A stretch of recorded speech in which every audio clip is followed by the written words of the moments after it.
உங்களுக்கு தொடர்ச்சியாக பல்வலி அல்லது பல் கூச்சம் அல்லது பல் ஈறுகளில் வீக்கம், இரத்த கசிவு போன்ற பிரச்சனைகள் இருக்கிறதா? இதுபோல் வாயில் வேக்காலம் ஏற்பட்டு வாய் புண்ணாக உள்ளதா? நீங்கள் கவலைப்பட தேவையில்லை. இந்த வீடியோவில் காட்டப்பட்டுள்ளது தான் மகிழ மரம். இந்த மகிழ மரத்தின் இலைகளை ஒரு கைப்பிடி அளவிற்கு பறித்து அதனுடன் ஒரு 1/2 லிட்டரு தண்ணீர் விட்டு நன்கு கொதிக்க வைத்து தினமும் பல் துலக்கிய பிறகு வாய் கொப்பளித்து வாருங்கள். அந்த தண்ணீர் முழுவதையும் வாய் கொப்பளிக்க வேண்டும். மறுநாள் இதே போல் ஒரு கைப்பிடி அளவுக்கு பறிச்சுக்கிறங்க.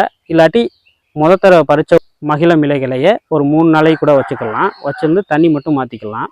இப்படி நீங்கள் தொடர்ச்சியாக ஒரு 10-15 நாட்கள் அல்லது 1 மாதம் கூட எடுத்துக்கிறங்க. 1 மாதம் கூட இது போல் வாய் கொப்பளித்து வந்தால் உங்களுடைய பல் பிரச்சனைகள், பல் ஈறுகளில் ஏற்படக்கூடிய பிரச்சனைகள், வாய்ப்புண் முதலியவற்றில் இருந்து முழுவதுமாக விடுபட்டு நல்ல ஆரோக்கியத்தை பெறலாம்.